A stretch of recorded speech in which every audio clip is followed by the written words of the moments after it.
মা তাড়াতাড়ি ভাত দাও। এই তো প্রথমে গরম গরম সাদা ভাত প্রত্যেক দিনের মতো দিয়ে দিলাম পেঁয়াজ, আর সাথে দিয়ে দিলাম একটা কাঁচা লঙ্কা, দিলাম এক পিস বেগুন ভাজা, শাক ভাজাও দিয়ে দিলাম, দিয়ে দিলাম বিট গাজর ভাজা, দিয়ে দিলাম আলুর চোখা, দিয়ে দিলাম ডাল। আজকে তেঁতর ডাল করেছি, অনেক দিন ধরে তেঁতর ডাল খেতে ইচ্ছা করছিল, তেঁতর ডাল করেছি। তেঁতর ডালটা আমাদের খুব একটা হয় না, টক ডালটা সবাই খেতে ভালোবাসে, টক ডালটাই ম্যাক্সিমাম দিন হয়।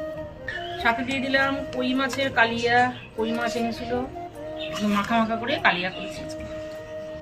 একটু গ্রেভিও দিয়ে দিলাম। প্রথমেই দিয়ে দিলাম তেঁতর ডাল, কই মাছের কালিয়া, আর সব শেষে দিয়ে দিলাম পায়েস। নাও বৃহস্পতিবার একদম তৃপ্তিদায়ক থালি পুরো রেডি। নাও খেতে বসে বলো চটপট। থালিতে কিন্তু পেয়ে যাবে তেঁতর ডাল, আলু চোখা, মাছ, বেগুন ভাজা, সব শেষে কিন্তু পায়েসও আছে। চটপট শুরু করো।